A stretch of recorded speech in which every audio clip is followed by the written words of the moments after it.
Super. So for today, we have quite an interesting subject that I'm myself very curious about. Of course, anyway, I'm very curious about all subjects related with astrology, but this one is hitting a very deep spot in my heart. And from experience, this is actually the fact for many people, because now over the years, having done quite many consultations with people, there are some questions that are repeating more often than others. And usually, I mean, one big subject that is repeating quite often is the subject about relationships. That's always one. Another subject is, of course, about career and job. And this one is kind of related with it, but it's kind of a different subject, which is about my mission in life in a way. This is kind of a question that is repeating quite often, and fair enough, because it's a quite important question in general. So as we will see, with the help of astrology, we can get many insights about the subject. And we'll also see that it's a bit more complex than will fit in the time frame that we have for today. I'm kind of estimating 1.5 hours for this one. And you will see this already will get a bit tough, especially if we want to take on examples. So we cannot, of course, focus on all ways that we can reveal our Dharma and our astrogram. But we'll focus on one of the major aspects that is talking about this subject. If you have questions, we'll have in the end section for Q&A, and we can go much more in depth about this whole thing. But still, if there's coming something up that you don't understand, because maybe I'm just not explaining it well enough, there's some confusion about it or something, then please feel free to just unmute yourself, ask the question in the moment, or write it in the chat. If I don't see that it was written in the chat, maybe someone else can make myself aware of it. That would help a lot. But only questions related with the current subject, with the slide that we are on at the moment. All other questions which are more general and so on, and examples and everything will take in the end in the Q&A sections. Super. That's always a needed disclaimer. So then let's move into it. Here's a small table of content, give you a little bit of an overview if this is something for you or not. Because it's good to know now, not 1 hour in, if this might be something interesting. So we'll discuss a bit the question what Dharma is in general, what it actually means. And then we'll discuss what are the important points in the astrogram, in the natal chart, that will help us to unravel this question, what our Dharma is. Then you can already see we'll focus on one of these important points, which is the midheaven, and we'll actually go through the signs of the midheaven, because I wanted to have you leave today with something. There's already a message. The slides aren't changing. All right, let's see if it's now. Are we now on the table of content slide? Super. Yes, now it's good. Super. So yeah, what is Dharma, important points in the chart. Then we go through the signs of the midheaven, because I wanted to have you leave with something applicable for your own life already today.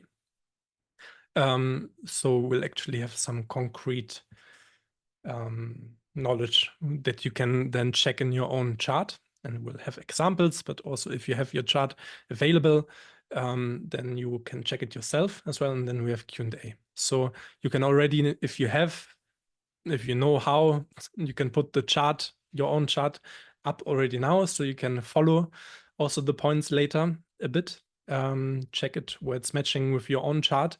If you don't know how, you can go on sites like astro.com or Cafe Astrology and create the chart. It's not so important now which house system, because the midheaven is the same. It's just the 10th house is changing a bit, but the midheaven is the same in the different house systems. So just not the position of the midheaven, but the sign of the midheaven and the degree is the same. So then let's move into it. The question, what is Dharma? Is actually not such a super easy question, but we'll try to engage into it from a certain yogic perspective. There's something in the yogic scriptures which is called the Purusharthas. And the Purusharthas can be translated, are often translated as something as the goals of the soul. So basically, these are 4, as you can see them here. These are 4 different focus points of our being in this life, on life in general, to be fulfilled. It's kind of like a guideline for fulfillment in this life. And for this, all 4 have to be present. And Dharma is one of them, as you can see. For this, Purusha is can be translated as the soul or the manifest itself. And Arthas, you see under it, Artha is translated as wealth.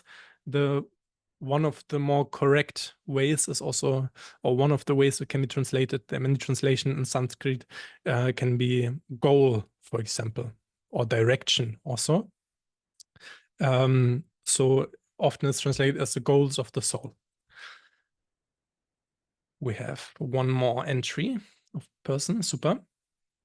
So starting with the first of these goals, it's Artha, which is in this context translated as a wealth often. So it's also connected with the earth element, earth quality. And it's basically the aspect of having the resources in our life for what we want to do, basically. It's not just an accumulation of wealth which is unused in that sense, even though this is kind of the counter aspect when you predominantly focus on this one. But it's let's say giving the base for what you want to achieve. For example, if you want to be a painter, then having the resources to paint, so to have a canvas and to have the brush to do so, to have the paint and so on, this is the artha that you need in that sense. And also you could translate it to have the life circumstances to do so.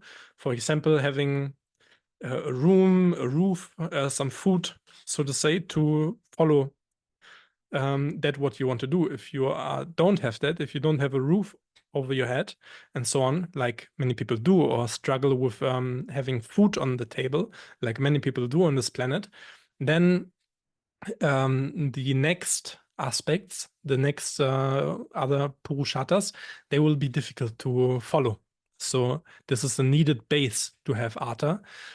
But of course, if it's not present, if it's lacking, then the others will be difficult to manifest. If it's overly focused on, then also the others will be difficult to manifest, as you will see. If you're only focused on gathering the resources, it's like an endless preparation, then it is not leading actually to complete fulfillment as well. So the next one is karma, which can be translated as pleasure, and is the water quality. It's the aspect of enjoyment of life. It is also, in general, the seen as the appreciation of beauty, aesthetics in life, and general the capacity to savor life itself. You can say to enjoy life and to have the pleasures of life. It is not just to have it nice, but it's an important aspect of life to, to savor the flowers alongside the path. like this. And this in itself is not complete fulfillment, just to enjoy, as you can see, because there are 3 other of the Purusharthas. But it's an essential ingredient, and if it's lacking, then you will not have the fuel to follow up on the other aspects. And it's also an important ingredient. And as you can see, if you don't have the roof over the head from Artha, then it is difficult to enjoy the flowers next to it, because you're struggling with the very foundation of it, and so on. But if you're overly focused on karma as well, indulged in pleasure, then the others are difficult to follow up on. And this is the trap of karma, to be indulged in it, and then leading to the sins, so to say, which follow it, the attachments also to pleasure. And this, but if this is in the right measure, then Dharma is following. Dharma, and this is our subject of today, Dharma is the fire element which comes after, and it's translated often as responsibility. Our responsibility in life with everything that we have.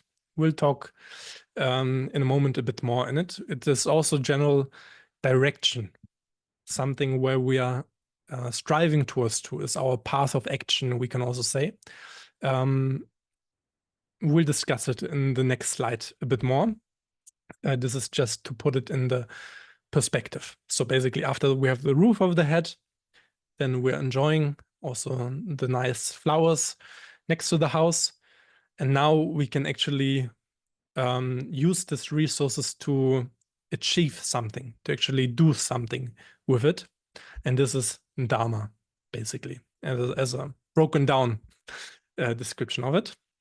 And then the fourth one, if we now have the fire of striving from Dharma, if we don't get attached on this striving, which also can happen, then it will lead to moksha, which is the fourth quality, the liberation. And this is the trap, you know, where many people also are. If they already follow a path and follow some Dharma, then it can be, especially if you achieve certain success also with it, or certain, let's say, a certain fulfillment through it, then it will be difficult to not get attached to it and to let go of it again, and to realize there's something beyond that, that this is, the Dharma is, so to say, only the role that we play on that stage in a way, but beyond that, the fundamental goal is moksha, which can be translated as spiritual liberation. Fundamentally, it is the realization of our innermost essence, of our immortal self, Atman.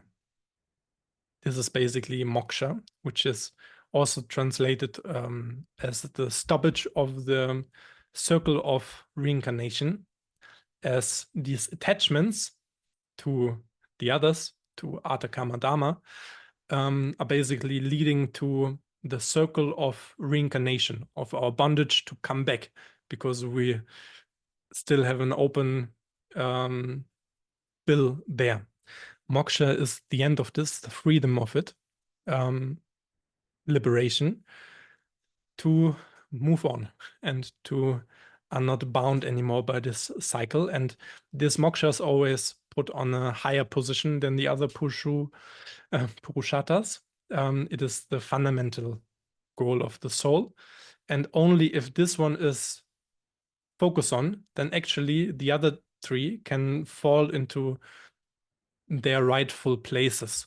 So if moksha is not aspired to, then Artha, Kama, and Dharma, they will always be not in the right position, in the right measure as well, obviously. The same actually is counting for the other 3 as well. So, but today we'll talk about the quality of fire in this aspect, which is Dharma. So let's move to the Dharma slide. Responsibility according to our karmas is Dharma. What does this mean? Karma in this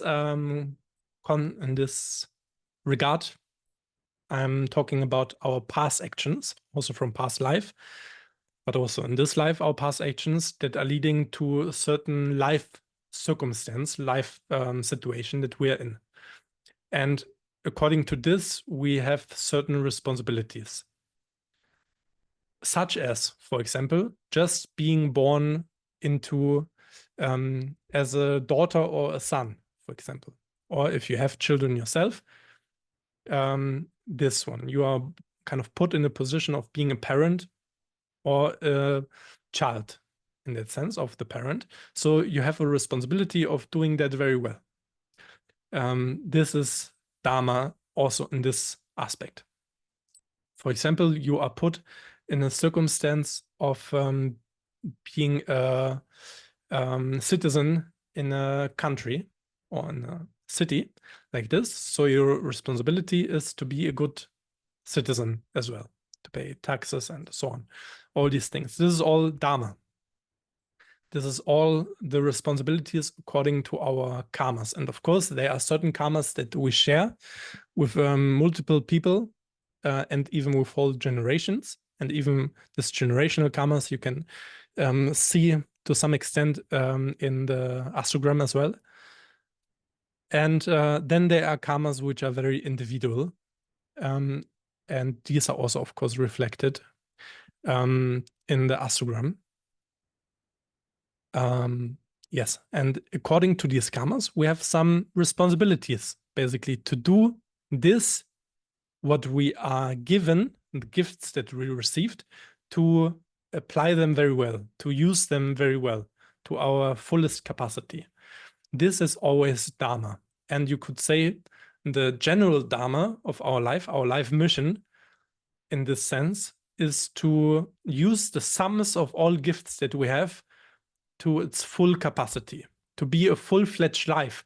In the end, it's very simple, because you can see, for example, a plant, its Dharma is to grow to the full-fledged version that they can be according to the gifts that it received, meaning the location where it is based in, the genetic capacity.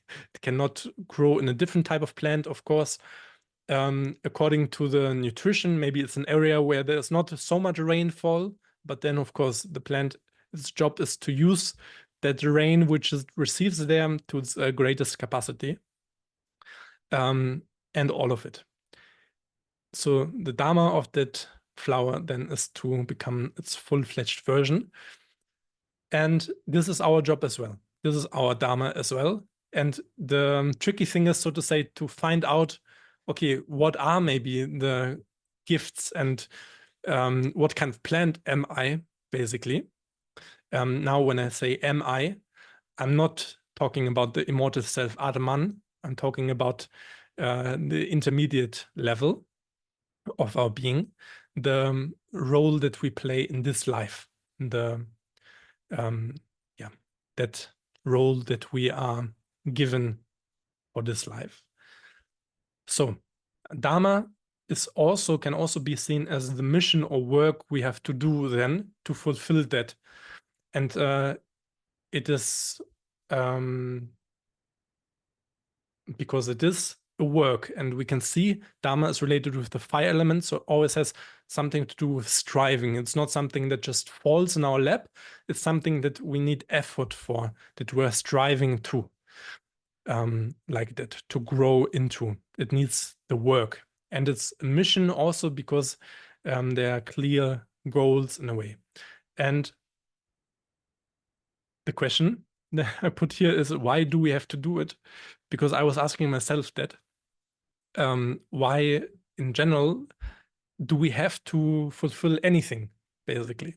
And to find that question out, we have given also the free will, meaning we have the choice to not do it, to not follow our Dharma, which is Adharma, as it's said. So non-Dharma, we can also say. So we always have the option not to follow it. Why do we have to do it then? It is basically just the path towards the fulfillment. It's just the necessity of the situation itself. If the flow of nature would be unhinged, so to say, if we wouldn't have a free will and we would just be perfectly integrated in the godly will, then we'll just develop to our to the biggest planet that we can be in that sense. But what is missing then is the aspect of the self-awareness in that sense, because this only can come if the actions that we took are done consciously and by our own will and by our own choice. So we have the possibility to become aware of it, because everything that is automatic, so to say, is we have no capacity to know it actually. And this is very much related. The best example is that comes to mind is the example of the forbidden fruit from the paradise that Adam and Eve get tempted with, in that sense, which is considered the fruit of knowledge. Before them, they were completely nude, but they didn't know what nudity itself was in the paradise. And through this eating the fruit of knowledge, they become aware of their own nudity and then had the choice basically to cover themselves or to still be free as before, so to say. And the natural, or one of the, let's say, downfalls then is to develop the sins in that aspect, to develop lust and shamefulness and all these aspects which follow then to cover the nudity, to cover the natural godly state in that sense. And the Dharma in that sense is just to be as free as before, so to say. So just being in the natural state, but to reach there has to be done a certain effort, a certain conscious effort. But in this process, it is it's a possibility to discover who we are.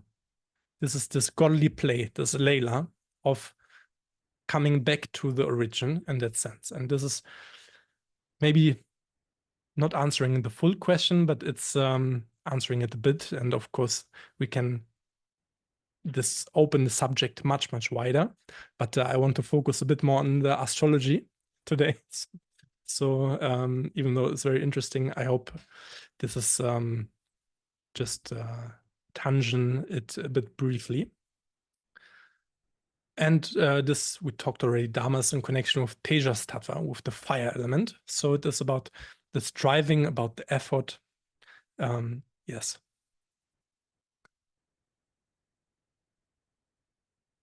So then we'll move forward. How actually we can find out about our mission, about our Dharma, through studying our natal chart, through the tool of astrology. And it's not as simple as the points that I was writing here, even though these are the main points. But the reality is, it is all the aspects. It's the whole chart, basically, because the whole chart cannot be seen, like the aspects in the natal chart cannot be seen separately. It's one thing. You are one entity. You cannot just take out a bit in piece. You cannot exactly look at them separately. So as Dharma is also one aspect, it's one plant that wants to grow in its fullest aspect.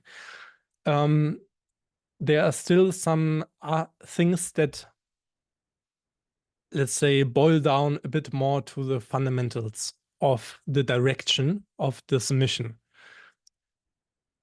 One of them is the position that we call midheaven or MC. This is the aspect that we focus on predominantly today. I would love to talk about all the aspects, but this would keep us here until midnight and probably much, much longer. So this will not do. So we'll focus on one aspect. If we feel inspired, we can have in the next webinars a look in the other important aspects that talk about it. But for now, we'll focus on midheaven. You will see this is already plenty. And actually, we'll also focus only on the sign of the midheaven today. But of course, to fully unravel the mysteries of the midheaven, there's much more as well that we need to consider, such as the position of the ruler of our midheaven. For the ones that are new to astrology, this might sound a bit funny. And of course, the planets that have tight aspects to the midheaven that play an important role. They, of course, have to be considered as well, but for the sake of simplicity, we'll only focus on the zodiac sign of the midheavens today. We'll discuss in a moment what the midheaven is more deeply. Then, of course, the position of Saturn with the sign and house reveals also a lot about our mission, about the great work, so to say, that we have to do, and also the difficulties and limitations that we're faced with on the way. This is deeply connected, and actually midheaven and Saturn, they're like deeply connected pair. They are inseparable. They talk about, they go in the same direction. They cannot be viewed separately. In fact, even though today we'll do it. But to have the whole picture, also the own position of Saturn has to be understood deeply.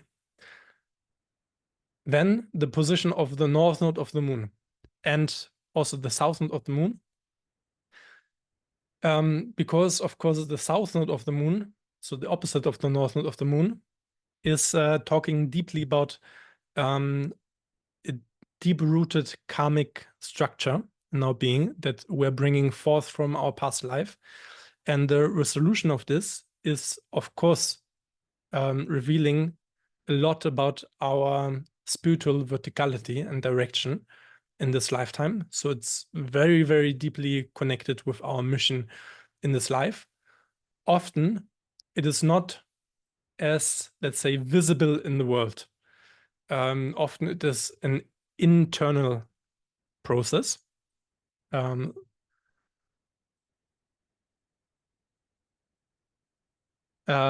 of the moon? Always know simply of the north node. Yeah, that's the misconception often. When you talk just about the north node, people just talk about the north node of the moon. Actually, all planets have nodes. It's a mathematical position. It's not a planet. That is calculated between the movement of the planet itself and the meeting points of the movement from the Earth around the Sun. And their interlinking points, these are the nodes of the planets. But the nodes, so there are some astrologers that spend a lot of time studying also the nodes of all planets because they reveal important aspects, especially about certain past life connections with the topics of these planets. But the nodes of the moon, they have a major importance. They are a bit more important than the others because they are revealing something about a synthesized, let's say, ambience of our karmic structure that we bring from a past life because of the quality of the moon.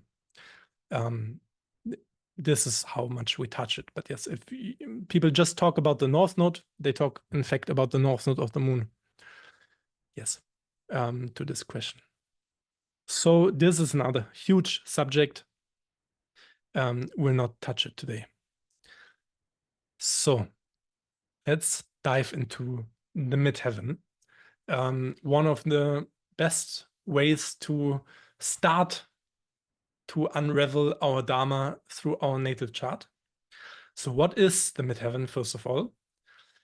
At the moment of our birth, it is the highest point of the sky. So the zenith or the peak of the sky at the moment of our birth. And this is a very important position. It's opposing the IC, which is opposite of it. And often the midheaven is seen as something that we are growing into, like the crown of the tree. That like when we are the tree, so to say, the IC are our roots, which are deeply connected with our past and certain structures that were given from with the past, certain qualities. And there's a natural development in our being, which is pushing our past into our future and actually wanting us to experience the opposing force to achieve a state of equilibrium in our being. These are some big words. Maybe you understood it already, but I will catch it from a different point of view as well. So to achieve, basically, one of the main jobs of astrology in itself is to find the center, to find the middle ground, because only if you're in equilibrium of frequencies, of energies in your being, this is when you are free of it. And the job of astrology, of true astrology, of esoteric astrology, not saying that the others are not true, but that are directed for spiritual growth, these type of astrologies, then its job is not to just, find out about our psychology, about our structure and so on, but to go beyond it, actually to achieve moksha, as we said before. And to achieve moksha, we'll have to balance out energies because we'll otherwise stuck in it. This IC is talking about some energies that we already have in our being from the past. Often, actually, we are kind of born into the circumstances that are surrounding our IC, that are in this energetical quality of the IC. And also, so our early childhood and family life is representing this, but it's actually a resonance that we bring forth from the past life as well. And naturally, in our being, we will, if we follow our heart, if we follow this inner guidance in our being, will start to manifest the opposing energy as our childhood was actually providing to us. It's not an act of rebellion, we can say. Like, this is not like I'm pushing the other type of energy away. That's actually a bad thing in that sense. It will not lead to the full fulfillment of the midheaven, but it's to integrate the opposing quality as well. We'll see examples to this later on. So we're moving from the roots in the crown of the tree, and in a tree you can see it perfectly, like the roots actually mirroring the crown of the tree. As an example, for example, if you have the IC in Aquarius, then the MC is in Leo, opposing energy. So you'll actually integrate the opposing quality. And this will reflect what you will do in society. So the midheaven is very much connected with our profession, our purpose, our mission that we play in the society. Society has to be seen a bit wider spread in the term. It's often translated as, here I even put it, what we share with our tribe. This may be more accurate a bit. So basically, it's the role that we play in our tribe, in our community, maybe in the whole society. For some, it's a bit a broader term. I don't know, for an actor, for example, who's playing in Hollywood movies, that is with his mission kind of visible for the whole world. For others, maybe it's just for 10 people, who knows? But it's it's how we are perceived also in the society in that sense, because this is the work that we do there. And it's not necessarily what we earn money with, even though in many cases, the position of midheaven, the fulfillment of midheaven and earning money is overlapping. And actually, in the best cases, they are overlapping, because of what we were discussing before, Artha, Karma, Dharma. So in the best case, they are all kind of aligned with each other. So actually, the Dharma that we are doing is bringing Artha, so the resources, as well as Karma, the enjoyment of it. So in best case, it will do something that provide for us, that we'll enjoy, and that is fulfilling, of course, our responsibility according to the gifts that we have. Some other astrologer was putting it in the way that the midheaven is the God-given tapas, which I like very much and which reflects it very well. For people who don't know, tapas can be translated as fiery effort. It's a yogic term of the yamas and niyamas, something that we're striving towards too. And often, basically, you can do a tapas, like a fiery effort, for anything. In the sense, like you do some sacrifice, do some action to achieve something, of course. This has to be done regularly and with discipline.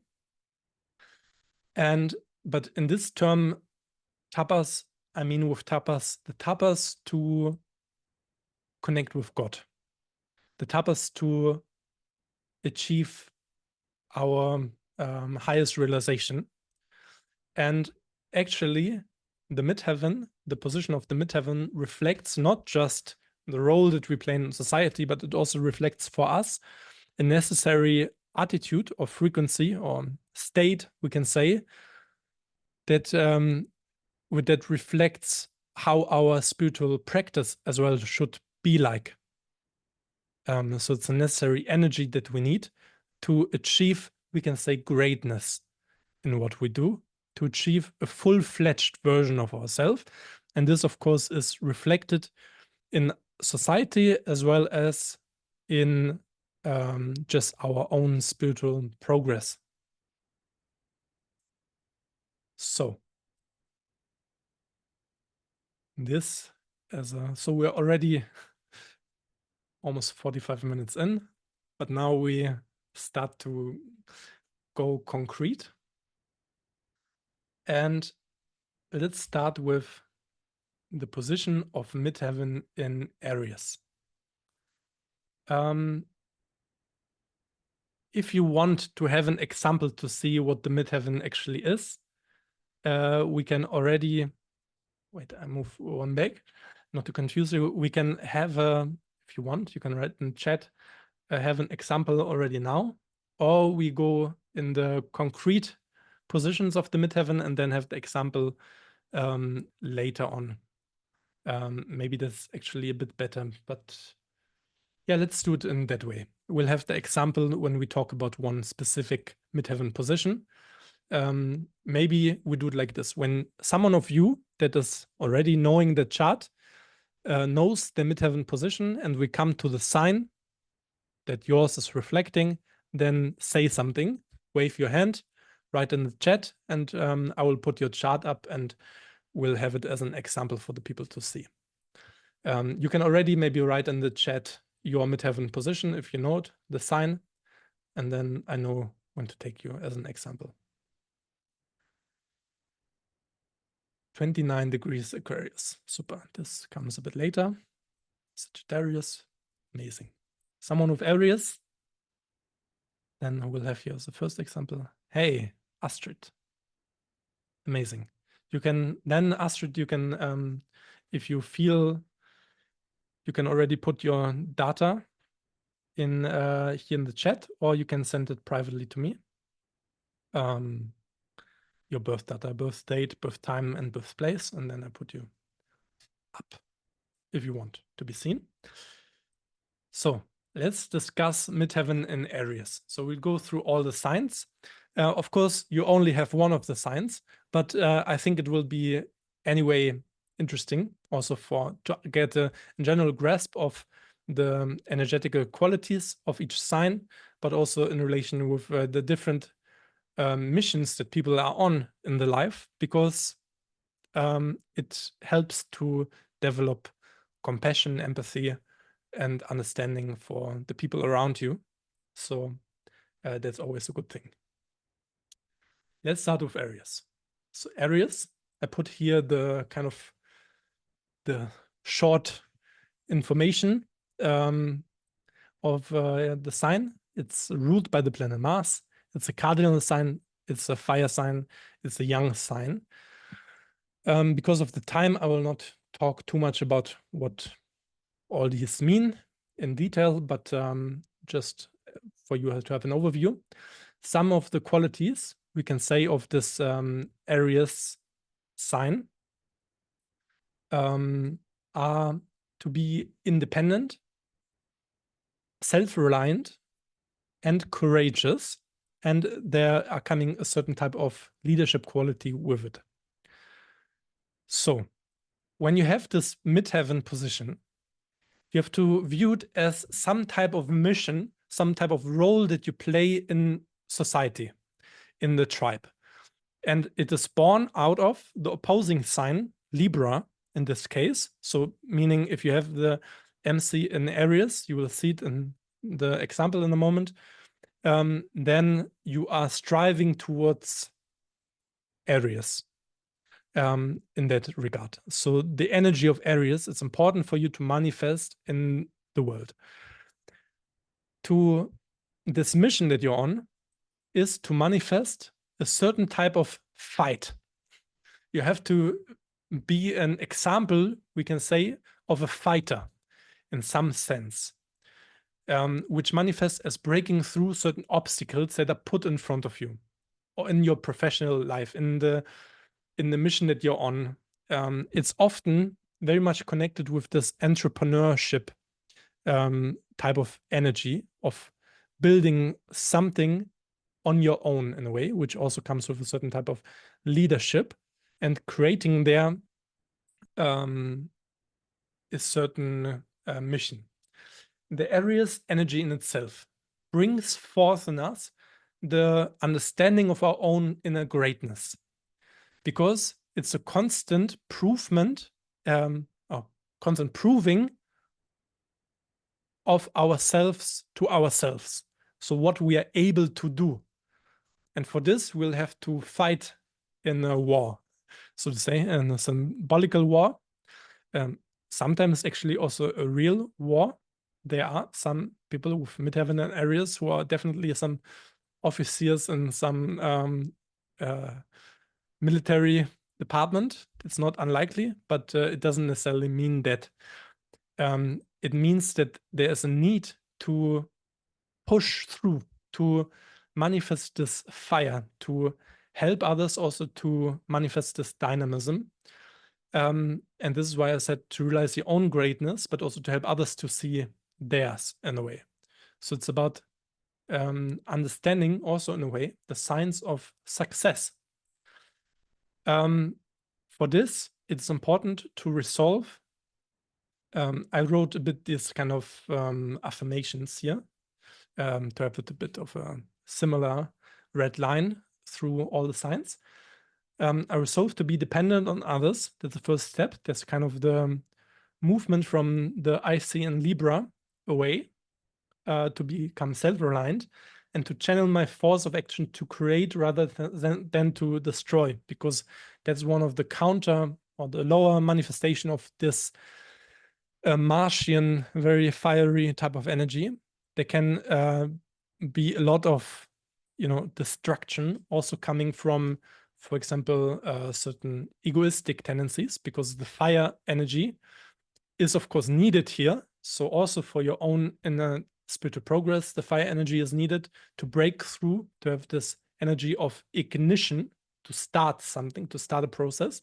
But of course, if you have it to manifest it against all costs in a way, to just push through, no matter the damage that other people take or that you take, then of course the Mars energy is manifested in its not fully harmonious aspect.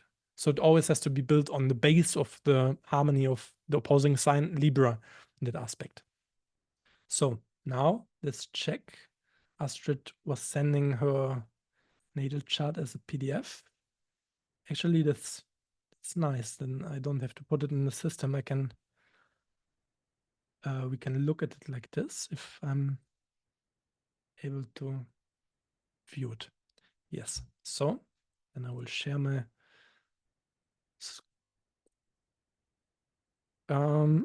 nope, not yet.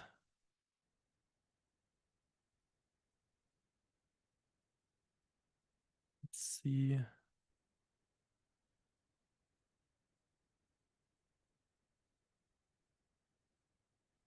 Yeah. So now we're having a look on her chart. And as we can see, this position of MC, this is the midheaven. And it's in 5-degree areas. And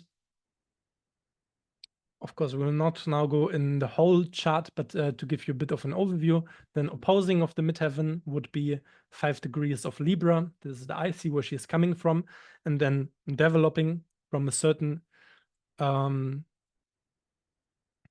from this energy of being kind of embedded in the Libra environment, harmony, and sometimes, of course, we'll have to spend a bit more time to fully go in depth here, but often it is reflected by having a very comfortable, let's say, upbringing.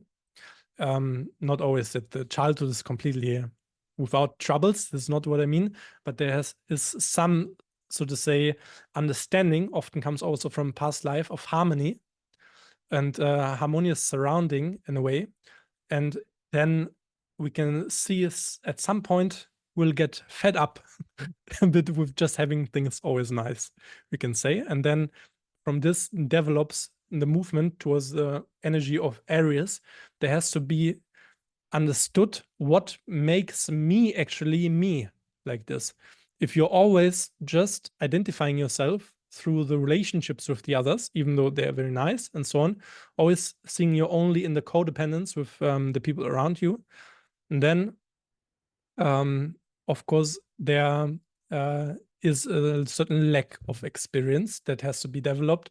And this is why in this mission, in this life, Astrid has to bring, so to say, something to the table that comes from her, that makes her, so to say, understand what makes her unique in a way. And often this has to do with breaking through certain walls of obstacles. And often, how I said, it's to do with some entrepreneurship, of actually achieving something, developing leadership qualities as well in this regard, becoming this example of how to break through obstacles. And of course, we would look here also in which domains this would play. If we look at the ruling planet, which is Mars, we can see, okay, she has this Aquarius energies quite a bit, and in the 7th house. So we would then discover more. This is the stage where it's playing out in the 7th house, the areas of human relationship, of actually romantic relationship, but also friendship, of learning to how to fight, so to say, in this domain, and also how to bring new understandings from the Aquarian energy into it. So it becomes, nuanced and different types of understandings here. We'll touch it only briefly, but I want to have it. We can later in the Q&A, if people want to stick around, go more in details, and you can put your questions as well. But I wanted just to give you a bit of an overview. We'll not do it now for all the signs, but for some we'll do. We'll switch back to the presentation. All right. Let's move on. Your mission in Taurus. Taurus is ruled by the planet Venus. It's a fixed sign, element Earth, and the yin quality. And some qualities that the sign of Taurus has are gentleness, peace, fullness, and the capacity to enjoy the senses, the sensory perception. It's very deeply connected with the quality of self-worth and also simplicity. Basically, we can say the job, if you have this midheaven there, is to bring that energetical quality into your surrounding in a way, to manifest it. Is the visible aspect, you know? The crown of the tree is not the roots, which are just in your own being. It's something that has to be visible in the outside world, like this. This is an important aspect of the midheaven. It has to be manifested. It has to be striven for in your actual work also that you do. So the midheaven in Taurus is to bring and to create peace with and through what I do, what you do, if you have this position. And this can be done, of course, in different ways. It's not describing fixing it down. Of course, if you then have a look in the actual chart and see the ruling planet, the position of Venus, we'll see a bit more the domain and how it will play out, how this piece is brought forth. And you can see it's moving from an IC, so from a past in Scorpio, which is in this aspect a certain complexity of emotions and inner struggles we can see, and it's a movement coming back to a simplicity, a calmness of these energies to manifest that aspect, or from a very intense, so to say, upbringing or past to a more calm inner state of being to bring an equilibrium again. The quality of Taurus is very much connected with the abundance of life itself. If we can connect with this Taurus energy, it's very much connected with the state of enjoyment from the Venusian energy. We're able to feel abundance just by being, without us having to do anything. This is where then also the self-worth coming from, because of course our fundamental being is fully abundant. And this is where we get there if we can connect with Taurus, with this stillness and simplicity, this enjoyment here. And there are some different ways that you can do it. For example, one way, especially connected also with this earth element, I would say some people that have this position can be masseurs, for example, that touch other people. Of course, this can also be manifested through different aspects in the chart, but this is one way to bring this calmness and peace and enjoyment and the self-worth to other people and help them to connect with themselves and also yourself. And in a way, you always have to become an example of it. You have to first manifest that energy and then share it with the world in different ways. And yes, the challenge with the midheaven and Taurus is to losing yourself in overcomplications. So this is always when you get stuck in your roots, in your past from the IC and Scorpio, and to remain on the shallow surface. That's a bit with all the Venusian signs a tendency, because it's about having it nice and cozy, and that always you can get stuck on having it nice and cozy and actually lose track of the depth in that process, because when you connect with abundance, it's actually also becoming quite intense. It's not just, it feels calm because it's in a state of equilibrium, but actually it's very, very intense and in it. So the trick here can be to remain only on the surface. So let's move forward. I want to spend some time to discuss, to talk with you. So we'll have a bit of a quicker, I'll put the pace a bit faster to go through the signs. So Gemini, midheaven in Gemini. Mercury is a ruling planet, is a mutable sign, air sign, and the young sign. The qualities of Gemini are curiosity of knowledge, communication, a certain hunger to learn and to explore, and the openness to diversity of different ideas and different types of knowledge. When you have, this is actually, you will see also midheaven in Virgo, midheaven of a ruling planet of Mercury. It is always having some quality of teaching, some teacher type of essence. So there's some need to, in this mission, to express the voice and also your knowledge with the world, because it's a young sign, and also to create an outlet for exchanging of ideas, because Gemini is very much connected with the flow of exchange of knowledge, because all air signs, they're about connection, of building bridges between different individuals, but also different areas of the world in a way.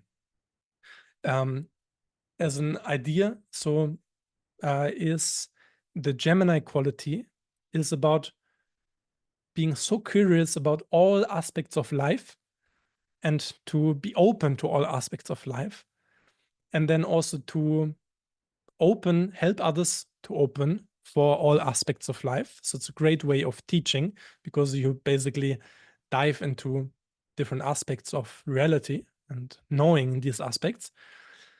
And it has to be voiced actually with words. These are quite important notion. But there's a tendency with Gemini to lose yourself a bit in this being open to all aspects, being open and so curious about everything, that actually you lose also track of the depth of the thing itself and lose focus. Another thing to resolve here is to be narrow-minded, because it is coming from the upbringing of the Sagittarian energy, can have some tendencies of fundamentalism and so on. So there is some need to create this outlet for an open exchange of knowledge, rather than being just focused on some fixed ideas. Yes. All right. By the way, if you have any questions, you just put them in. I will not give you yet the time to formulate it. You can formulate it while we move forward. I will just have a quick glance in the chat what we have here as other MCs.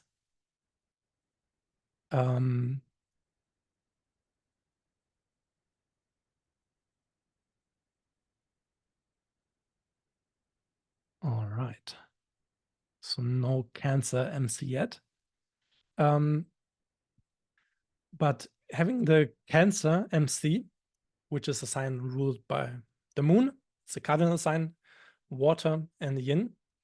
It's very much about the bringing into the world the quality of the archetype of the mother, being caring, having a certain emotional intelligence, which kind of is resulting or stemming from being very connected with your fundamental needs of the soul, having this awareness upon them, and thus also being able to help others to connect with them. And this is why the mission is very much to help others to connect with themselves, with their inner world. And this actually also with this water element is very much connected with healing. So people who have some sort of healing job, taking care of nurturing, sometimes also doctors, but also emotional healing, therapeutical healing jobs, and so on. Some type of caring and nurturing and helping to connect people with themselves. Again, this is often seen in the midheaven in Cancer. And for this, of course, people have to be able to connect with themselves. As always, you cannot help others yet if you still have the construction area in yourself there. And this is stemming, of course, from the IC in Capricorn, which is bringing a certain solidity in the own structure. And this is why there's this need to soften up in the process and to resolve this rigidity in the own inner world. And then once this Cancer energy has awakened and being shared with the others, it also have to be overcome to be overly self-protective and protective of others. And this is anyway, this is kind of a subject of the archetype of the mother.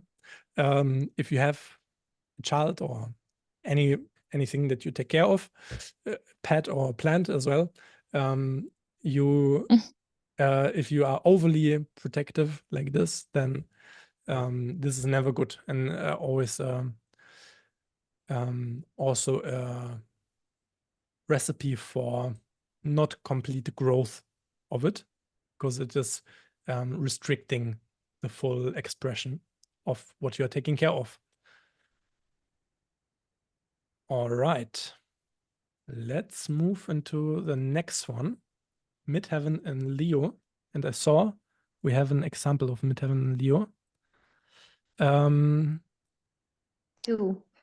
Hello, Sylvia. Yes.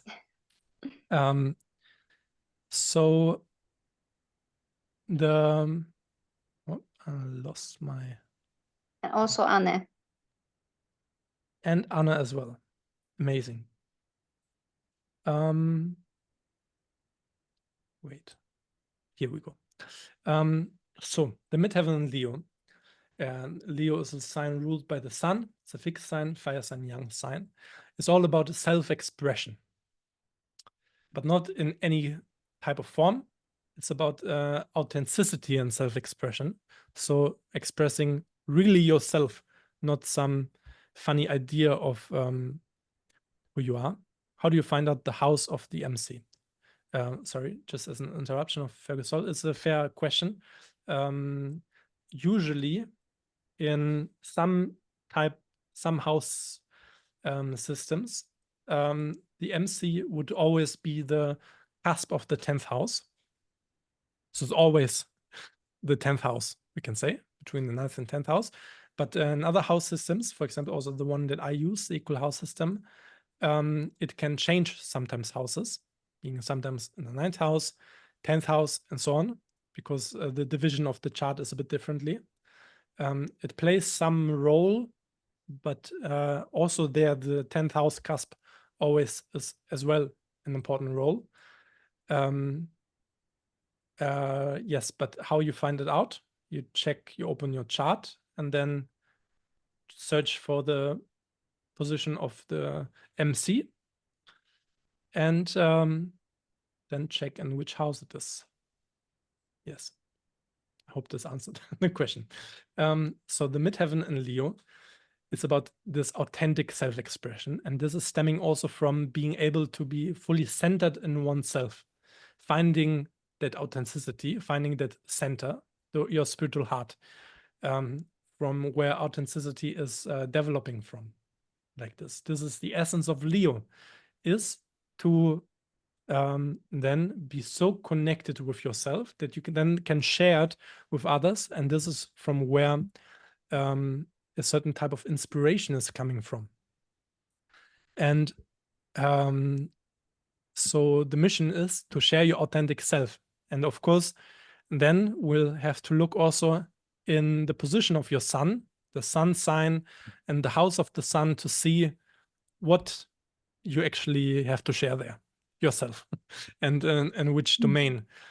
Because it's, if you know, Midheaven and Leo, you share yourself, and of course everyone is different, so it's the most you almost could say the most versatile midheavens, because they are so different from everyone, but they are, it's very much Midheaven and Leo is actually, it's said that people who have Midheaven and Leo in their community or in their tribe, they're kind of known always.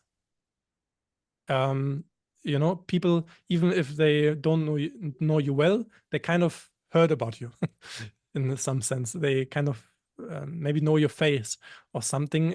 It's a name to you, because there is this natural, of course, if you are connected to some extent with your midheaven. If you are completely disconnected from your mission, from your Dharma in that way, then of course people also don't know you, but it's a good indication then if people know you, because that means you put yourself out there. And that's one of the midheaven and Leo's jobs, biggest achievements also, is then to put yourself out there, but then also to achieve an equivalent of who you are inside of your innermost being and what you express outside, to not have them different in that way, to be there integral in that aspect, and not to be focused on what you think others want to see from you. And the tendency with Leo can always be to be either too shy, and this is also for, I mean, in general, Leo natives, or if you have other Leo positions, or also to be too expressive. These are the two poles in that sense. So if you don't express yourself because you're too worried about what will happen then, if you put yourself out there and make yourself vulnerable, then you're not in the full Leo energy. And if you're too expressive and kind of over perform, over how to serve, then it's also not in the right balance. It's about the right medium of the heat that is applied here. Yes, and often this also is something with them when it's more about the profession. These are people who have some sort, who are, it's good for them to be also dependent on themselves a bit, in that sense, like sometimes self-employed, but that's not a requirement, but to have a certain freedom for self-expression, you know? This is also important. You have to choose the right environments for each of these midheaven positions to serve it. For example, if we had before, if you have a moon midheaven in Aries, for example, and your environment is very unchallenging, you put yourself in very unchallenging environments where it's very secure and safe and everything. Yeah, good luck to fulfill your purpose fully. The same here with Leo. If you put yourself in an environment where midheaven and Leo, where you're quite restricted in your possibilities to express yourself, because you have to follow a lot of let's say guidelines and restrictions. For example, if you have a job in some office, some state office, or I don't know, where you fill out some contracts all day long, it doesn't mean that this is per se bad thing to do. But I'm just saying, if you have midheaven and Leo, maybe that's not the right place to be to fulfill your Dharma, because then you don't have the full capacity to express yourself, because you're expressing just the regulations that come from other people. So let's take an example. So who do we have? Sylvia and Anna. Did you put, I mean, maybe you don't want to be seen, but if you want, one of you can put your dates in the system and we'll have here a bit of a deeper look. If you want. If not, we'll move on. I will, if it's super. okay. Yeah, sure. You can also, how the others said, send a screenshot of the chart, then we're even faster. Anne has already. Okay, Anna so has. I will. Okay. Then I will put it in the system.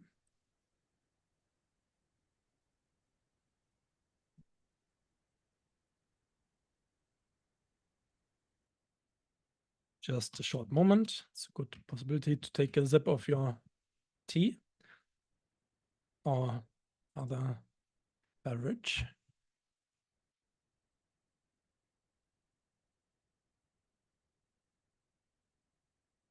Oh.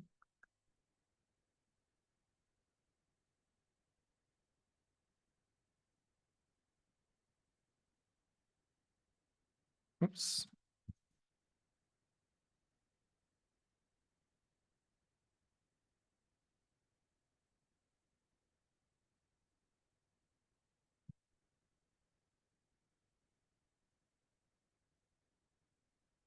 Amazing. So I think we have it.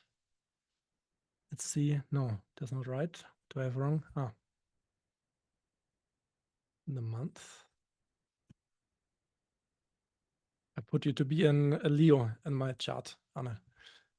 So now you're Aquarius. All right, great. Then I'll share Anna with you. Okay, the wording was maybe not the best, but you get the point. So here we have the midheaven. Ah, yes, and to the question of Fergusal, sometimes the midheaven in different charts is represented also by this vertical line like this.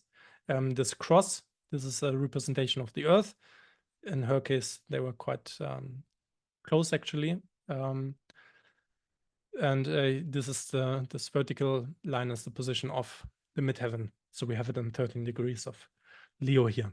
So we can see, so if we want to study then more about the midheaven and the Dharma, of course, we said it's an expression of the self, it's an expression of the sun in her case. So the position of her sun in the chart, which is an Aquarius in the 4th house. And here we have an interesting combination because the energy of Aquarius and Leo are opposing each other. So, you know, you have to show yourself, but the Aquarian energy is not exactly the type of energy that wants always to be in the center of the stage per se. But it can bring a certain type of difficulty in such an extent, and this is also why it is it's called an opposition aspect, meaning it can have some tension in the sense, some difficulty to fully fulfill your purpose because of the comfort of being, so to say, in your safe space. And often with the current energy, this is related with being undercover in a way, being part of the faceless mass in a way, being part of the community, but not as the one that is, so to say, piercing out of the community. Even though the Leo midheaven has to somehow be the one that has some center of attention in that sense. And the center of attention for what? And this is represented often by the house of the sun here, which is the 4th house. The 4th house is related with also your inner world, your inner emotions, and your home in that sense. And for someone who is visible very much for their quality to embrace their inner world and their inner emotions, and also being connected very much with the fundamental needs and being visible for that and being authentic with that. So as an advice for someone who has this position would be, it's very important for you to, if you are put in a position where you hold workshops, for example, or teach or whatever you do. Okay, now I know Anna myself, so I can have it a bit more personalized according to her, but then to be very real about what is happening in her inner world, not to, so to say, put on a mask to be perceived in a certain way, to be perceived strong or whatever it is, but to be visible for also her struggles, but also her just being authentic with who she is and with her vulnerability, and to put it out there. And this actually is the inspiring force to help others to be themselves.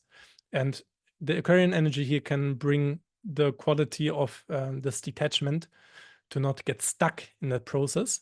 But in the same way, it's also the challenge, because you cannot just be totally detached always. You have to involve yourself a bit here. And well, this is going further, because then we would look also at the position of the moon as well as Saturn to get more insights, because the moon reflects your connection with your inner emotions. And so then to resolve the struggles of the moon and Capricorn will be also the leading so to say, resolution of fully getting in touch with your inner world, and thus also being the resolution of achieving your full-fledged dharmic mission in life of helping others to be in contact with yourself. Yes, this is a quick deep dive into it. So let's see.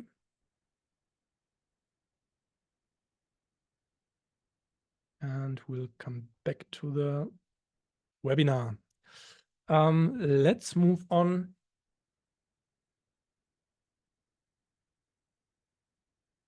to, you're welcome, to the next sign, to Virgo. Midheaven in Virgo. Virgo is also ruled by Mercury again. It's a mutable sign, earth sign yin. Some qualities are the analytical quality of the mind. See, with Kali, with Mercury and Midheaven and Virgo.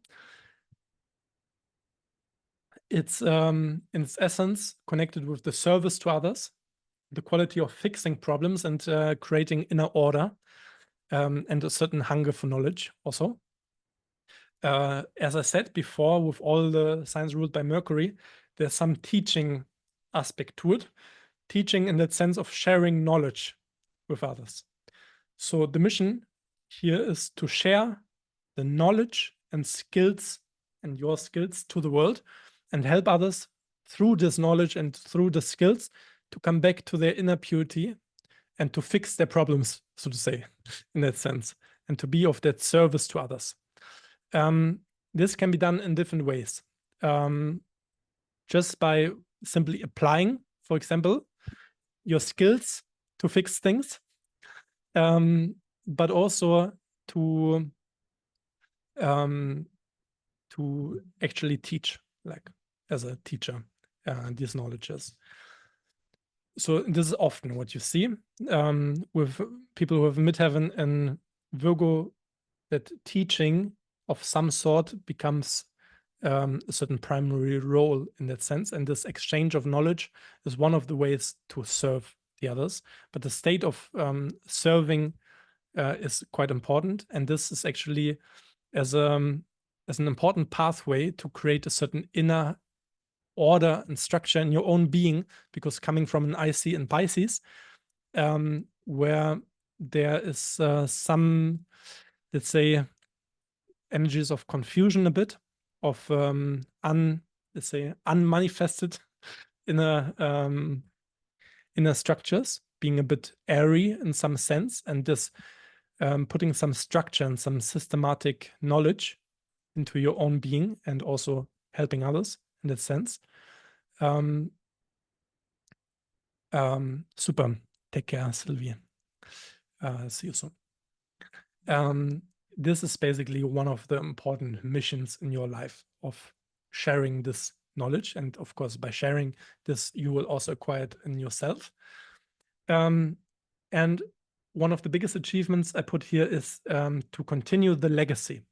And I was trying to come up with another word for legacy. There is in German another word for it, but you know, to follow up lineage. This is the one that I was searching for. That's maybe a bit more fitting here, to continue the lineage that you are part of.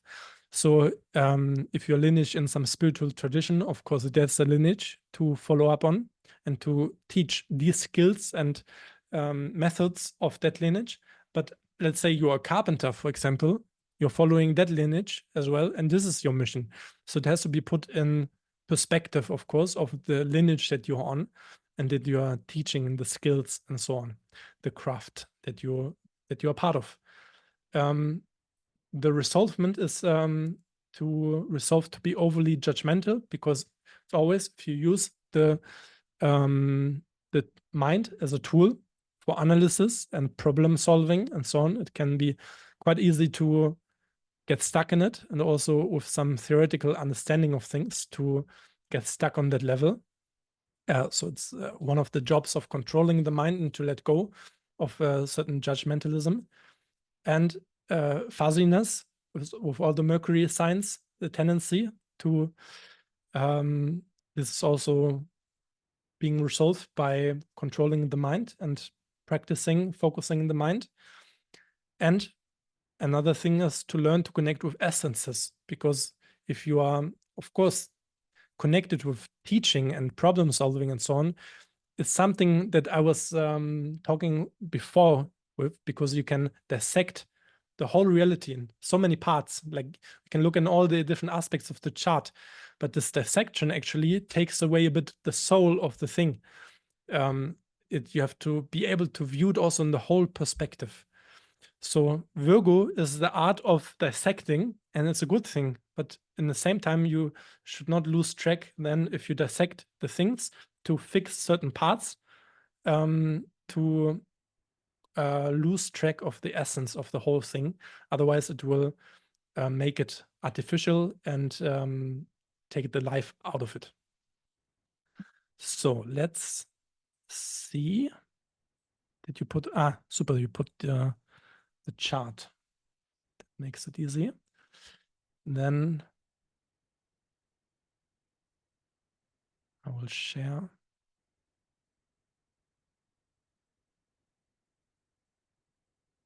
this here. So we have the MC, you see here in the sign of Virgo. And what we'll look now in is the position of Mercury, as Mercury is the ruling planet of Virgo, to see a bit the area where this teaching and of knowledge is playing, and or how it is manifesting. And we can see Mercury is present in the 12th house in Scorpio.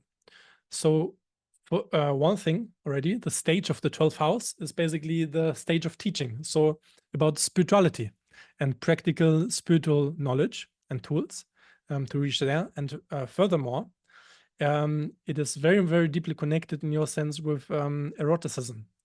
And that's a primary role in it, not just because you have the sun in Scorpio, but because Mercury is in Scorpio, and actually also Pluto is making a conjunction with Mercury, meaning this is the one of the key elements, that this is the basically Tantra is the key essence of your craft or your lineage to teach and to bring others to this knowledge, and also to help it to apply it in a systematical way.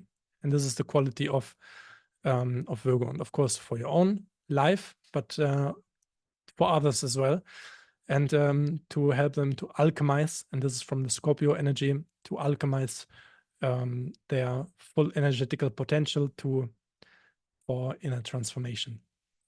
So this is just a quick peek to see how this is manifested, how it can be manifested in your life. All right. Then we'll share again presentation and move forward.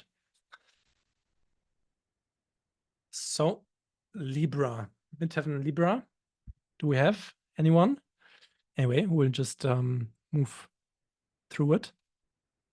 Midheaven in Libra, a Venusian sign, cardinal air young.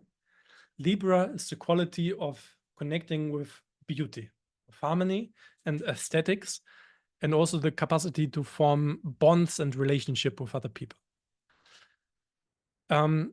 So basically, if you have the midheaven in Libra, your mission that you're on is to bring this to become an example of aesthetics to others, and to bring also, often this related to connecting people and bringing the capacity to help them to bring connection in their life, harmonious relationships in their life, and to become kind of an example of that. What does this mean? Often, let's say, for example, you are a model, and your basically your own harmony and beauty that you express. Let's say if you are really godly, beautiful, natural, beautiful, not in this modern modeling, super to the bone and everything, which is a bit distorted nowadays. but just a figure of beauty in this world, and you express it, and like this you become an example of that. It's also not just how your physical body looks, but sometimes also what you create, because it's often also related with art that you do. So often this midheaven Libra represents a certain importance for you to create aesthetics and harmony through art. This is another way. Whatever way it is, sometimes these are also people who, by their capacity to connect with other people and to actually really create bonds and relationships, and have this as a kind of as a mission, like for example some relationship coaches, or I don't know, like this also can be in relation with this midheaven in Libra. But of course you have to express the state of harmony to some extent. And to resolve, you have to learn to not indulge in always having it nice, because that's the counterpart to it. You have to have also some, because the midheaven always requires effort and work. You cannot just have it nice and cozy. Similarly to the midheaven in Taurus, you have to also overcome certain struggles, of course, with everything. But this always has to resolve, of course, again in harmony. And another thing with the Venusian Libra energy is you have to overcome this compulsive need to want to impress others and want to just take on their nice feedback of how beautiful you are, or how beautiful the thing is that you do, or how nice the thing is. And you have to overcome this to do it for this reason and purpose, but rather to out of the aspiration to create harmony and beauty in general, to create this godly value in life and for others as well. This should be the driving force to achieve it. Yes. Then let's move forward. Midheaven in Scorpio. I think I remember we had someone. Midheaven in Scorpio, Faria. All right. Someone else also, Faria. I mean, it's not like we are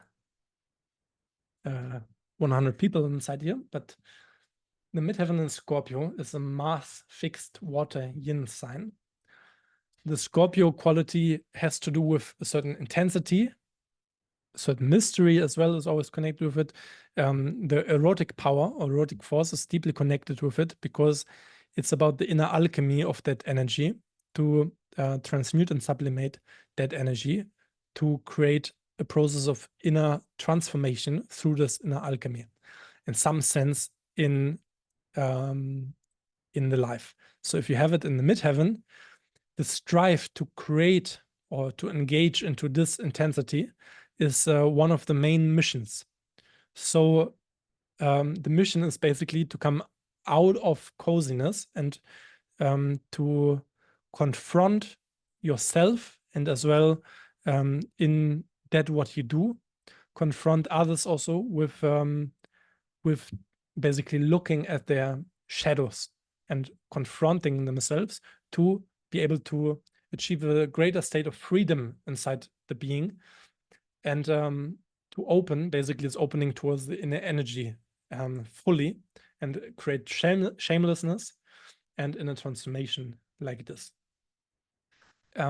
If you kind of look back on the life and or part of your life that you're in, and you realize that you could help already others of achieving some victory over the inner battles, and also in yourself achieving victories over this inner battle. But of course, this is now related with the role that you play in your profession, in society, and this is the dharmic job, so to say, that you are put with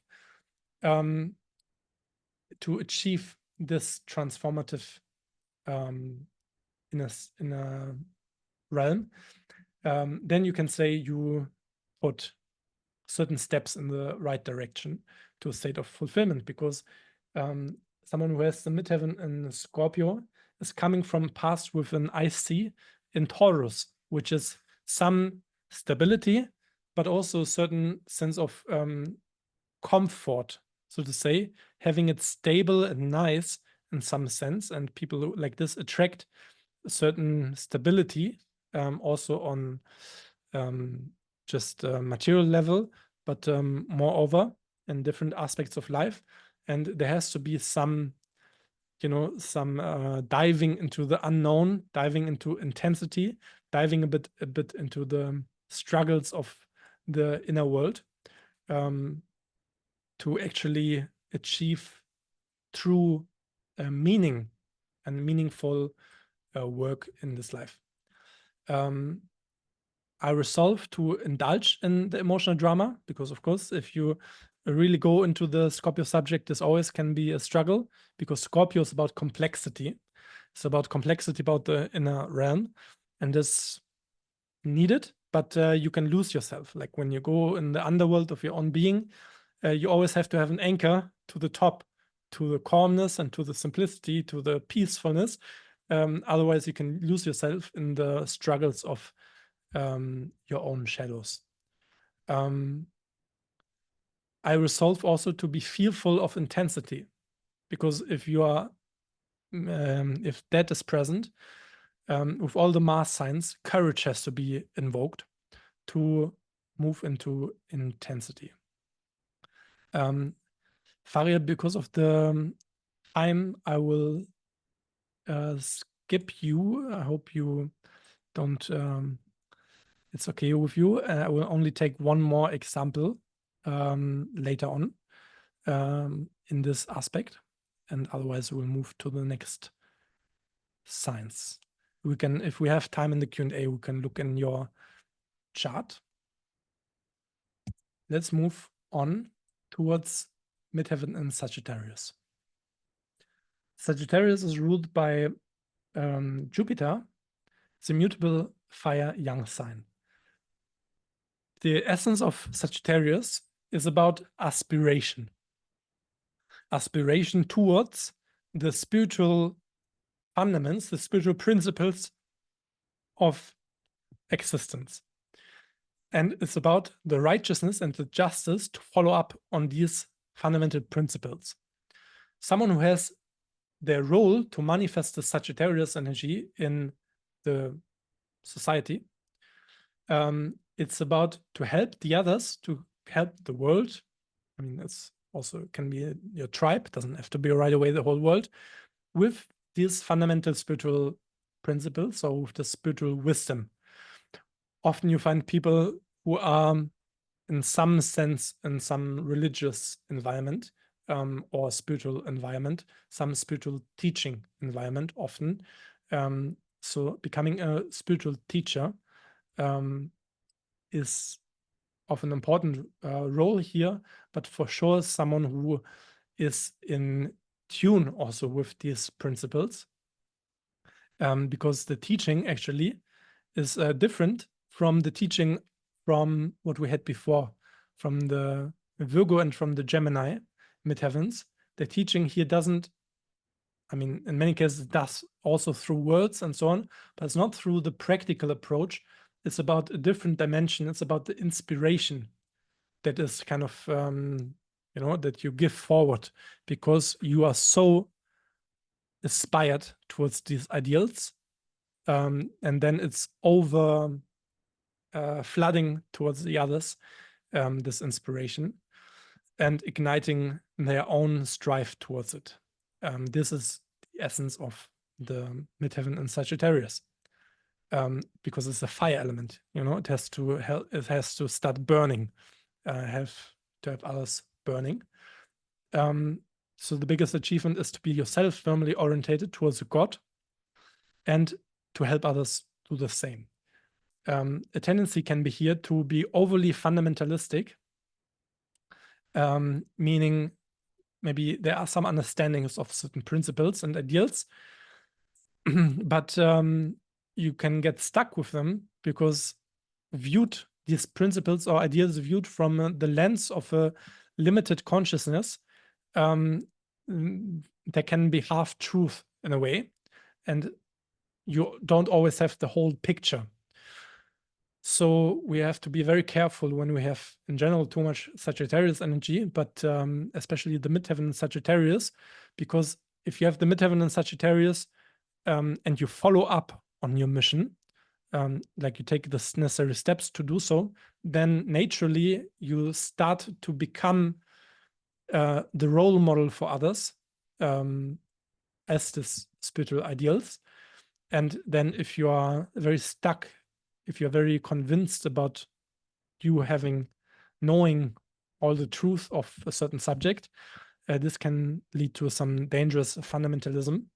So it always has to be balanced out with the opposing energy of Gemini, the openness towards the other dimensions of reality. And of course, with all the fire signs in midheaven, a state of humbleness is from paramount important. This is also for Leo and Aries quite important to harmonize the fire. And the other thing to resolve for the midheaven in Sagittarius is to disconnect this disconnection from the responsibility because of the surge of freedom. This you see sometimes in some bit of an immature manifestation of the Sagittarian energy, this kind of party type of energy, just exploring and being free is a wonderful thing, but you can lose track a bit of the core essence of the Sagittarian energy, which is connecting with the ideals. For example, an aspect which is often related with Sagittarius is traveling to different countries, different cultures, and so on. And this has as its root only to get out of your limited perspective and broaden the horizon on a fundamental essence. Of course, this, if you're trained spiritually, this you also can do on your own meditation pillow to broaden the horizon. But it's a good tool to explore, to come out of your own tribe, to explore other tribes as well, to have this expansion, because Sagittarius is very much connected with expansion, actually, because it's in the end the ultimate expansion, the expansion towards your essence, towards God as well. But in the search for freedom, sometimes people can lose track of responsibility, just, in this search for righteousness. If you see, for example, in society, many things that are going wrong, which they do, then it can be a tendency to, just completely negate society and the government. But the lesson here is, so to say, to transform it from inwards, like that, becoming such an example that the structures around you naturally will adapt. Good. Moving forward. Let's see. Do we have from the later? Do we have an midheaven Aquarius or Pisces as an example? Otherwise, midheaven Capricorn is the last example. Midheaven and Capricorn. I have Aquarius. Aquarius. Okay, we take Aquarius as the last example then later on. So for Capricorn also we skipped the example. But midheaven and Capricorn, it's ruled by Saturn. It's cardinal Earth sign Yin. Some qualities of Capricorn are hardworking, responsible, and committed. To narrow it down, it's also some other aspects can be systematic and disciplined, for example. And again, having the midheaven, it's about representing that energy, to manifest that energy, to become an example of that energy, in that sense, to become an example of responsibility to the world.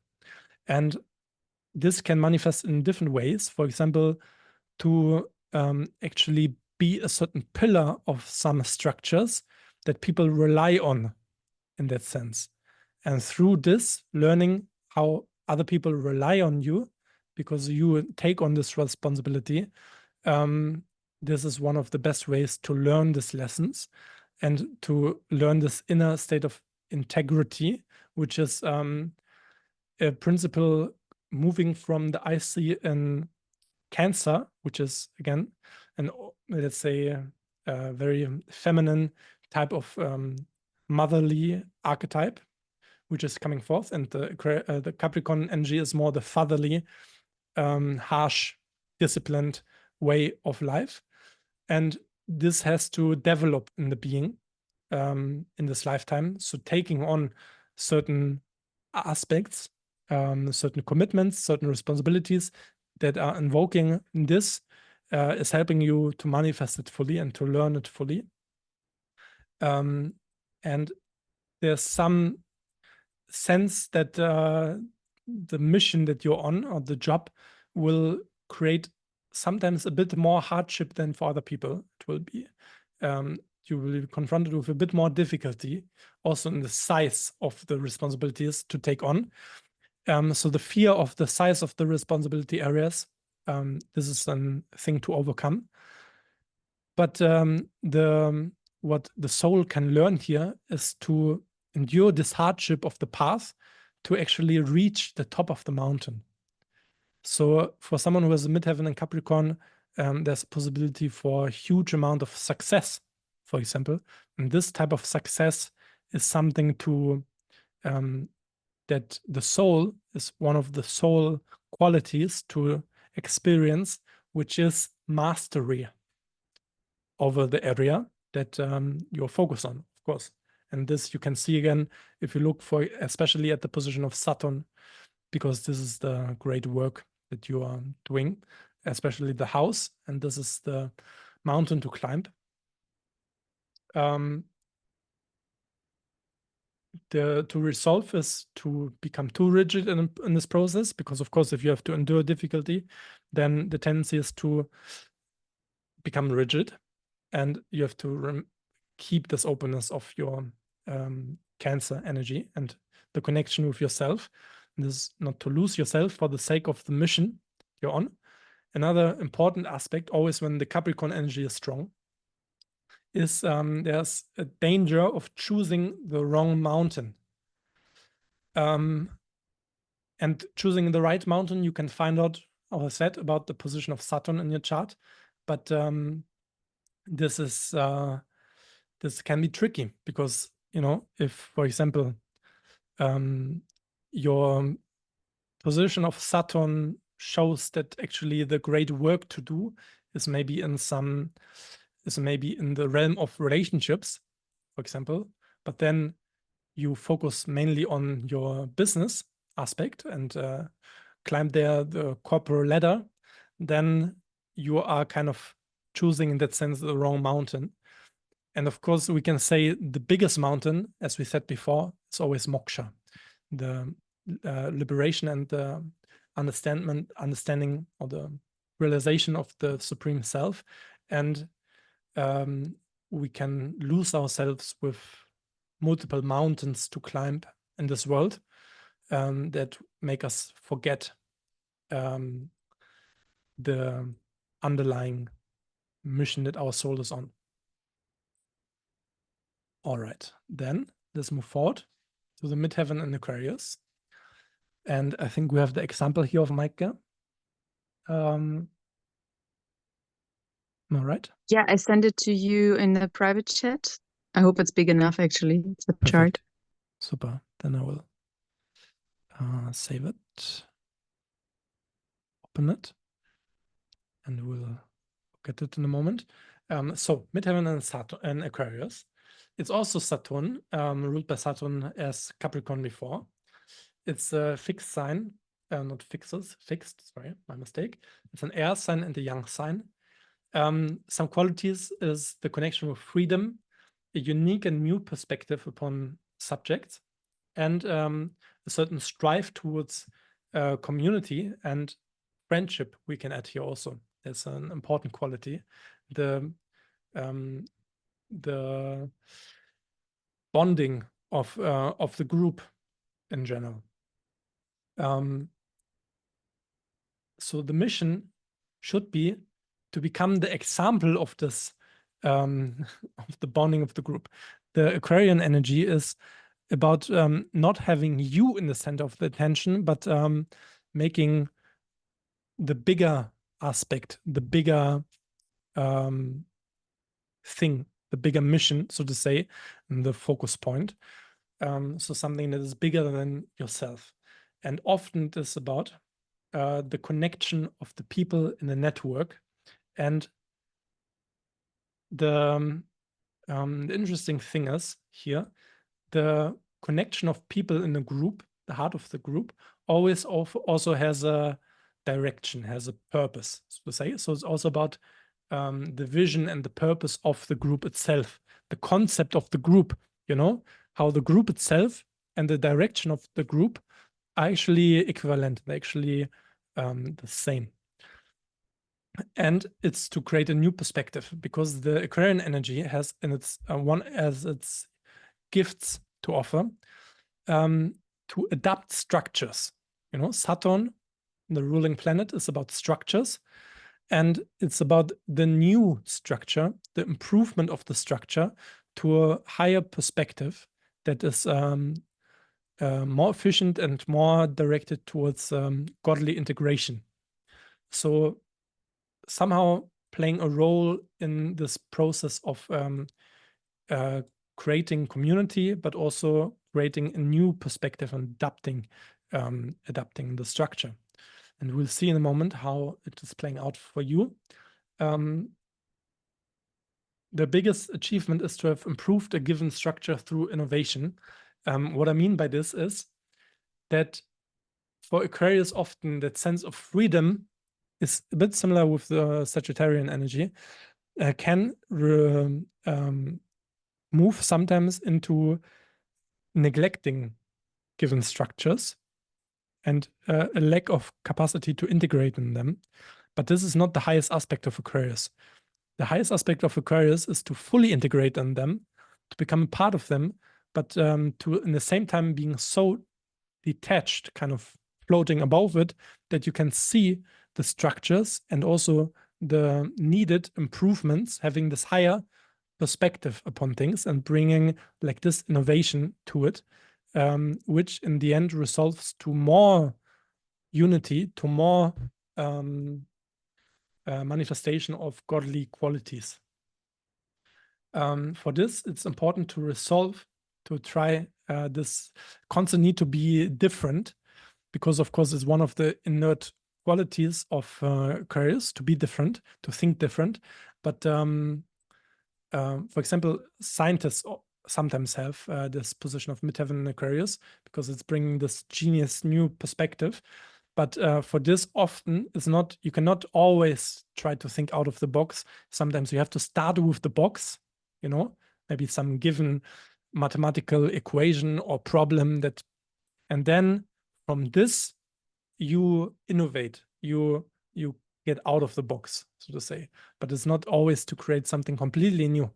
It's about sometimes just improving what is there. And of course, sometimes from there, also complete innovation is stemming from. But this need to always be different is actually then something that is getting you out, because this is then again actually making you want to be special. And this is not connected with Aquarian energy. If you try to be not special very much, then actually you're trying to be special. I hope this makes sense. And then to be anarchic, so the neglection of authority, it's can be a tendency, and a tendency can also be, and this has to be resolved, to forget about yourself in this project, in this greater vision, in this community itself. And this is when the Leo type, the opposing energy of Leo, is missed out in this aspect. If you lose yourself completely, you get fully out of touch who you are in this process. This is, of course, has to be balanced as well. So now we'll look at the chart, we'll share with you, and we'll look at it. See if we can see it's a phone screenshot with the presentation in the background. But can we zoom in?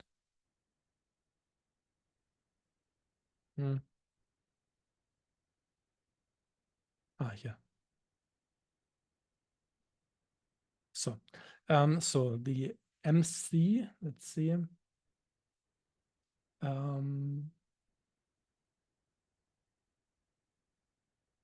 Here in the end of Aquarius, this is the red line, and you can see sometimes with different house system, it's moving all the way to the 9th house, even. So for the full understanding of this mission for this position, we have to look at the planet Saturn to find out more of what this is about. And we can see here, Saturn is in the sign of Sagittarius and in the 6th house. I think it's the Placidus house system. I would need to check if it's, but it should also be the 6th house in the equal house system. So basically, we have here the structure or the community that she has as a job to help to build and to help to grow, but also to so to say strive and innovate on this vision of this community is deeply connected with spirituality. And the sign of Sagittarius, of course, gives the quality of the spiritual ideals again. So connecting with the spiritual community and becoming a binding factor for the spiritual community, someone who is helping to grow and to build this one, to connect with the vision of it, and especially through one of aspects, which is service. Because the 6th house is one aspect of the 6th house is the karma yoga, is the capacity to become a vessel of God in action and to serve other people through the ideal. And it's quite interesting because you have it, in your case, not all the way in Aquarius. It's actually heading all the way to the next sign of Pisces, which is also sign ruled by Jupiter, which is also bringing the spirituality to it. Plus, your midheaven here in this house is house calculation is actually 9th house, which is the house of Sagittarius. So it's very much about this idealism to bring it forth and to connect people, networking, so to say, for this idealism. And moreover, you actually have Jupiter home in Pisces, in tight conjunction with the moon also there. This bringing from the past life clear openness towards spiritual understanding and spiritual knowledge, which is for you to help other people in that regard. It is just that in this life, it's important for you to not make it about your person, because it's Aquarius, it's not Leo like this. It's about you, so to say, putting the community or the teaching itself, uniting the community under this teaching behind your person, so to say.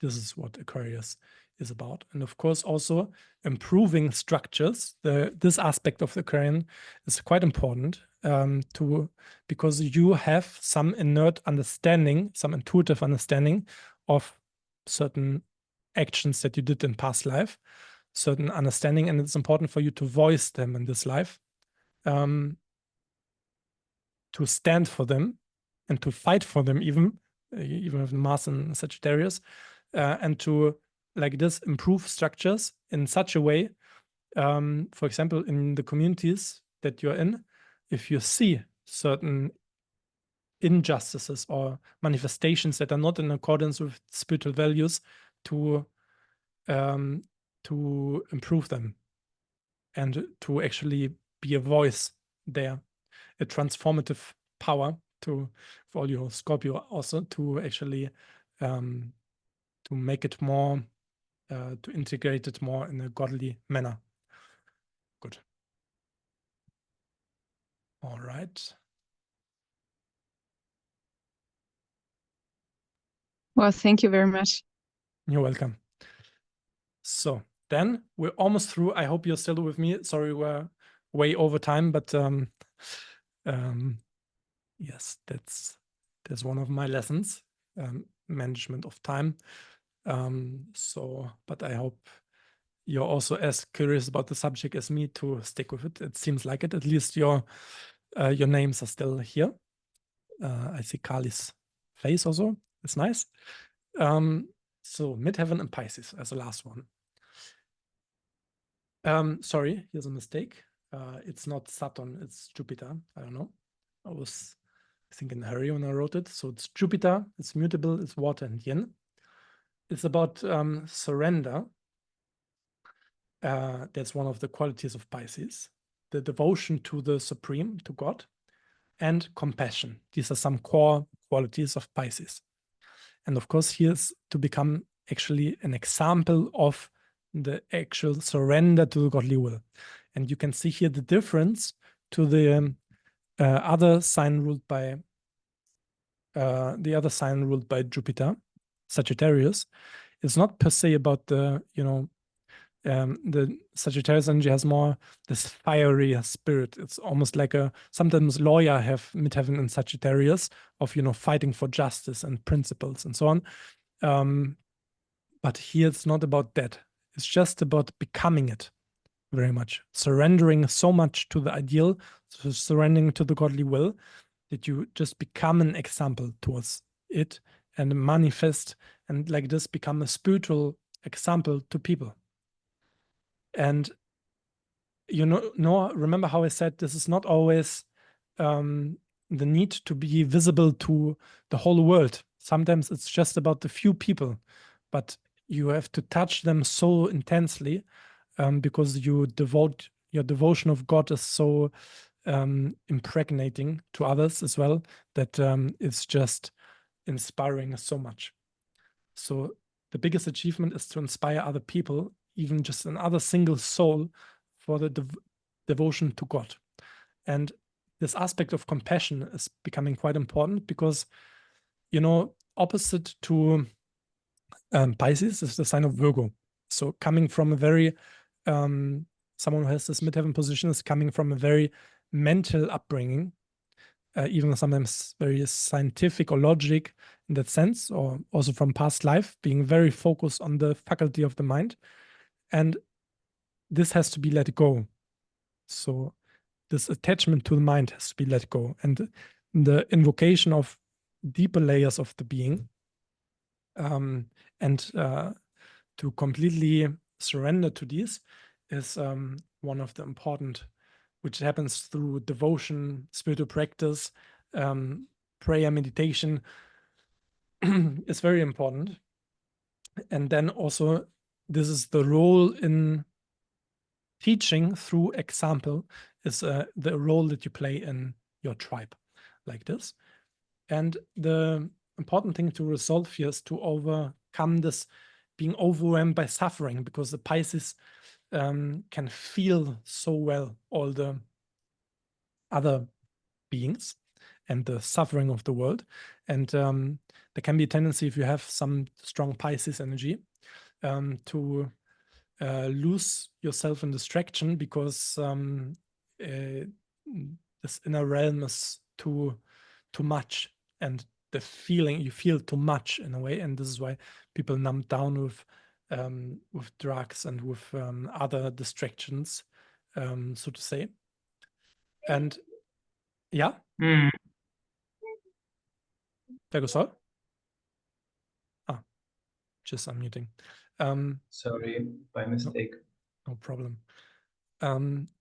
So, and the other thing that has to resolve is the fear for surrender. And this is what happens through the attachment towards the mind, through ideas and concepts and so on. And this has to be let go. And this fear of giving ourselves fully to the unknown as well, towards God, this has to be overcome here. Good. We completed our cookbook, Midheaven Knowledge. And as I said, so we're at Q&A. As I said, on the topic of Dharma, as we said before, this is only a part to unravel it, our mission, our responsibility, so to say, that we have in life. But it's a good, very concrete and good way to start, because it represents this mission in society, or for our tribe that we have, and for our own inner practice, the midheaven position. So I hope it was giving you already some insights about it. And if you have open questions, you can write them now in the chat or unmute yourself.